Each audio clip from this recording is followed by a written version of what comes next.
دفعہ گرفتار ہونے سے اس کی ٹانگ ٹھیک ہو گئی جو 6 ماہ سے نہیں ہو رہی تھی، دوسری دفعہ گرفتار کر لیں اس کا خدا گواہ دماغ ٹھیک ہو جائے گا اور پاکستان درست ہو جائے گا، پاکستان ترقی کی راہ پر چلنا شروع ہو جائے گا۔ آپ چھوٹوں کو سزا اور دیں اور طاقتور کسی کے لاڈلے کو آپ چھوڑ دیں گے تو یہ پاکستان کی بربادی، پاکستان کو توڑنے کی بنیاد رکھیں گے آپ، جو کسی طور پر قبول نہیں کریں گے۔ پاکستان کے اندر یہ صرف 9-10 مئی کا جو کچھ ہوا ہے، یہ چند عمارتوں کو جلانے کی منصوبہ بندی نہیں تھی، یہ ان کا منصوبہ ادھورا ہے۔ ان کا منصوبہ اصل میں اس پاکستان کو، اس فیڈریشن کو توڑنا تھا۔ ان کا مقصد یہ تھا کہ پاکستان کے دفاعی اداروں کی تنصیبات پہ حملہ کر کے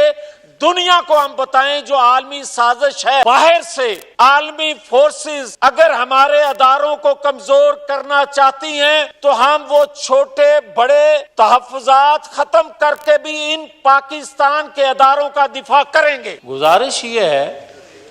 کہ کیا یہ واقعہ ایک دن میں ہو گیا ہے؟ یہ ایسا نہیں ہے جناب اسپیکر۔ میں گزارش یہ کرنا چاہتا ہوں کہ جب تک آپ سازش کرنے والے کرداروں کو بے نقاب نہیں کریں گے، پاکستان اب متحمل مزید نہیں ہو سکتا کہ ایسی سازشیں پاکستان کے اندر ہوتی جائیں اور ہم سنبھل جائیں۔ میں ایک گزارش کرنا چاہتا ہوں جناب اسپیکر، گزارش اتنی ہے کہ پاکستان کے اندر عالمی فورسز ہمیشہ سے مداخلت کرتی آئی ہیں، مگر اس طرح کبھی اوپن طریقے سے، کبھی کھلے عام عالمی فورسز نے کسی کو سپورٹ، کسی سازش کو سپورٹ نہیں کیا جس طرح آج کر رہی ہیں۔ اور یہ سلسلہ اگر روکنا ہے، جو کہ اب روکنا چاہیے، میں یہ کہتا ہوں کہ اگر 9-10 مئی کے جو لوگ مجرم ہیں ان کو اگر کہا جا رہا ہے کہ آرمی ایکٹ کے تحت ان پہ کیس چلائے جائیں گے، میرے جیسے سیاسی ورکر سویلین کے خلاف آرمی ایکٹ کا کیس ہو، ان عدالتوں میں چلے تو ہم مخالفت کرتے ہیں، مگر جب پاکستان کی بقا کا مسئلہ آئے اور ساتھ والی عمارت سے جو میرے قاضی ہیں وہ جس طرح بطانی صاحب نے کہا کہ تھوک کے حساب سے بیلیں دیتے جائیں اور ان مقدمات پر بھی بیلیں دے دی جائیں، ضمانتیں دے دی جائیں جو ابھی اس نے جرم کرنے ہیں، تو پھر میرے ملک کو بچانے کے لیے آرمی ایکٹ کو سپورٹ کرنا پڑے گا تاکہ اس ریاست کو بچا سکیں جس کے آئین کی بات کرتے ہیں، جس کے اداروں کی ہم بات کرتے ہیں۔ یہ ریاستی ادارے آئین اس وقت ہوگا جب میری ریاست ہوگی، اور اگر میری ریاست کو نقصان پہنچے گا تو میں کس آئین کو مقدس جانوں گا؟ تو میں یہ عرض کرنا چاہتا ہوں جناب اسپیکر، اگر ان کرداروں کو جن کی ویڈیو آئیں، جن کو موقع پہ پکڑ لیا گیا یا جن کو آج پکڑا جا رہا ہے، اگر صرف ان پر مقدمات چلے اور ماسٹر مائنڈ کو نہ پکڑا گیا، جس نے یہ سارا ڈیزائن کیا، جس نے یہ سارا کھلواڑ کیا، اس کو اگر عالمی دباؤ یا کسی کا چہیتا ہونے کے ناطے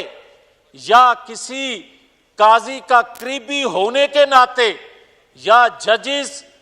گیٹ سے اندر جانے والے کو آپ کسی وجہ سے بھی چھوڑ دیتے ہیں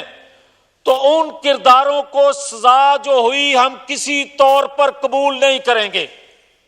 ہم قبول کریں گے اگر طاقتور کو بھی وہی سزا ملے،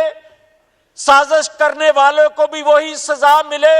جو پیسہ لے کے وہ واردات کرنے والوں کو سزا دی گئی ہے،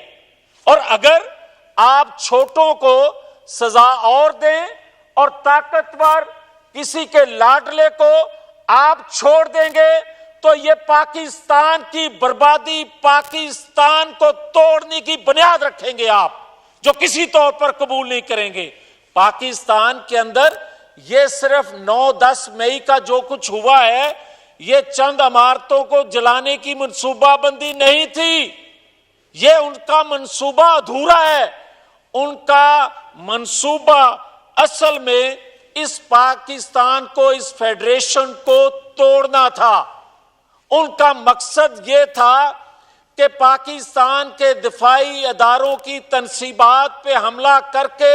دنیا کو ہم بتائیں جو عالمی سازش ہے۔ دیکھیں، ہم نے ہمیشہ مخالفت کی ہے، وہ ادھر کے بیٹھے لوگ ہیں یا ادھر کے، ہم نے کیا ہے آئین سے ماورا اداروں میں بیٹھے لوگوں نے اگر آئین سے ہٹ کے کوئی قدم اٹھایا ہے تو اس کی مخالفت کی ہے، آج بھی کرتے ہیں، آئندہ بھی کریں گے، مگر بار بار یہ بات کہہ رہے ہیں کہ اگر باہر سے عالمی فورسز اگر ہمارے اداروں کو کمزور کرنا چاہتی ہیں تو ہم وہ چھوٹے بڑے تحفظات ختم کر کے بھی ان پاکستان کے اداروں کا دفاع کریں گے۔ اور اگر ہمیں یہ کوئی بتائے یا سمجھائے کہ جناب چھوٹوں کو پکڑ لیا ہے، بڑوں پہ ہاتھ ڈالا نہیں جا رہا، تو جناب آج کھل کے بتایا جائے اس ہاؤس کو، یہ بتایا جائے کہ کون سے ہاتھ ہیں جو ماسٹر مائنڈ کو، اور یہ حقیقت نہیں ہے کہ پاکستان کے اندر جو ادارے ہیں ان میں حاضر سروس اور ریٹائر لوگوں نے مل کے یہ منصوبہ بندی کی، یہ سارے کے سارے ماسٹر مائنڈ ہیں پاکستان کی بربادی کرنے کے، دنیا میں مذاق بنانے کے پاکستان کو۔ کیا ان ماسٹر مائنڈ کو چھوڑ دیا جائے گا؟ اور کیا 2017 میں اگر اس وقت کے قاضی جو تھے وہ ثاقب نثار ہوں، وہ جسٹس بندیال صاحب ہوں، وہ جسٹس کھوسا ہوں، جسٹس اعجاز الاحسن ہوں، جسٹس عظمت سعید ہوں، جسٹس افضل خان ہوں، یہ سارے انتہائی محترم جسٹس جو ہیں، کیا 2017 سے لے کر آج تک بڑی اچھی بات کی؟ ایک انتہائی قابل ذکر ریما عمر صاحبہ ایک صحافی ہیں، انہوں نے یہ سارا گنوایا کہ کب 2017 سے لے کر آج تک اس لاڈلے کے حق میں جو فیصلے آتے گئے، جو میں نے نام پڑھ کے سنائے، یہی بینچ بنتے رہے، یہی انصاف دیتے رہے ہمیں، اور کوئی ایک ایسا انصاف نہیں دیا جو اس لاڈلے کو پسند نہ آئے یا اس کی سیاسی زندگی کو اور مزید سانسیں نہ دینے کا باعث بنا ہو۔ مگر ہمیں یہ کہا جاتا ہے کہ اداروں کو مقدم جانے، اداروں کا احترام کریں، اداروں کا تو احترام کریں گے مگر ادارے تو پیچھے رہ جاتے ہیں۔ یہاں تو 2017 سے شخصیات آگے چلتی رہیں، وہ دفاعی ادارے سے تعلق رکھتی ہوں یا ساتھ والی بلڈنگ سے تعلق رکھتی ہوں۔ آپ دیکھیں کہ اداروں کا ذکر ہی کہیں نہیں ہے مگر ان شخصیات کا ذکر ہے جو اداروں میں بیٹھی ہیں۔ میں یہ کہوں گا خدا کے لیے، ہم نے اگر جو کہ یقیناً اس فیڈریشن کو، اس ریاست کو ہم نے بچانا ہے، تو پھر جناب اسپیکر ایک طریقہ ہے، اور یہ میں دل سے بات کر رہا ہوں، میں نہ جماعت کا نمائندہ ہونے کے ناطے بات کر رہا ہوں، میں ایک پاکستانی کی آواز بن کے یہ بات کہہ رہا ہوں۔